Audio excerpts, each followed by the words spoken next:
La situazione deriva dalla impossibilità da parte di alcune entità amministrative regionali di chiudere il ciclo dei rifiuti all'interno dei propri confini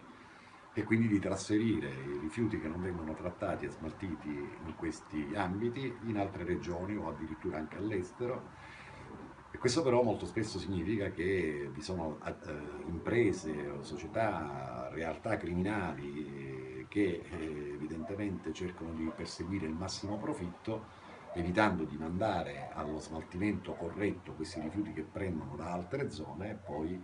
cercando depositi incontrollati dove stoccarli e, se sicuri, abbandonarli, ovvero se non sicuri evidentemente poi anche incendiarli. Ecco, questo è il fenomeno, ma i dati in questo momento in vostro possesso sui capannoni scoperti? Ma i dati su questo momento sui capannoni scoperti, noi abbiamo evidentemente una grandissima prevalenza, adesso in termini percentuali potrei anche dire circa il 70-75% nel nord Italia.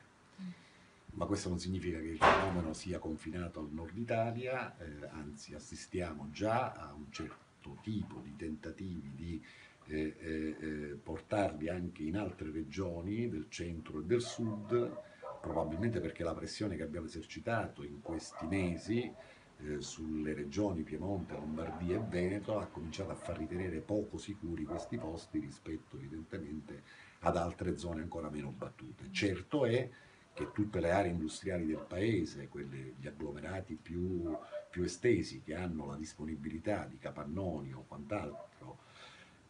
normalmente di ditte che sono andate in fallimento oppure di proprietari con pochi scrupoli, sono in questo momento al vaglio non solo dei NOE di tutta Italia, ma anche dei carabinieri della territoriale che ci stanno collaborando, come ci stanno collaborando fortissimamente qui nel nord-est e nel nord-ovest. E ritengo che la presenza della criminalità organizzata di tipo mafioso non sia più paradigmatica rispetto al ciclo dei rifiuti, nel senso che quando si partì con queste indagini, la prima Delfi nel 1992-93 a Napoli, riguardava i rifiuti industriali che i casalesi venivano a prendere al nord e interravano nelle terre del meridione. Ecco, da quel momento è cambiato molto. Noi abbiamo oggi un certo tipo di criminalità, specialmente quella nelle regioni a tradizionale presenza mafiosa,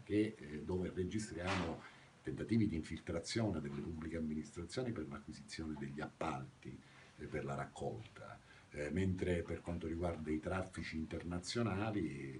registriamo che molto spesso le organizzazioni criminali di tipo mafioso siano collanti e non protagonisti tra un certo tipo di pubblica amministrazione e un certo tipo di imprenditoria di elevatissimo livello, di colletti bianchi che hanno vari interessi commerciali, variegati campi di competenza, tra cui anche questo, e che quindi sono supportati da ottimi consulenti, ottimi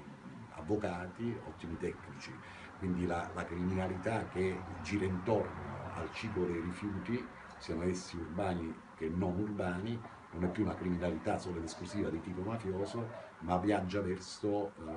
anche forti strati, diciamo così, di colletti bianchi che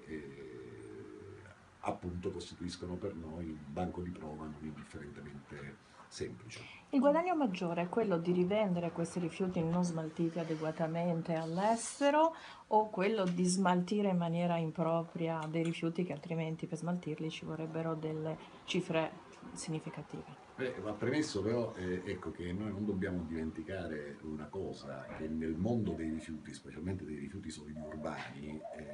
quelli sono soldi che sicuramente le pubbliche amministrazioni hanno, questo spesso lo dimentichiamo, no? Cioè per fare un ponte abbiamo bisogno di un finanziamento, per fare un'autostrada abbiamo bisogno di un finanziamento, ma per la raccolta dei rifiuti e il loro smaltimento i soldi già ci sono.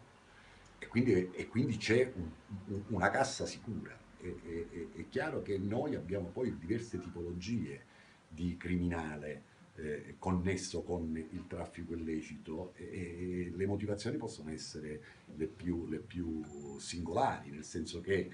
c'è l'azienda o la consorteria criminale che cerca di andare a guadagnare il massimo profitto prendendo queste cose, nascondendole o bruciandole, ma ci sono anche necessità per esempio a volte connesse con evitare un ciclo di rifiuti per evitare di sostenere gli elevati costi e mantenersi anche concorrenziali per certi versi sul mercato internazionale.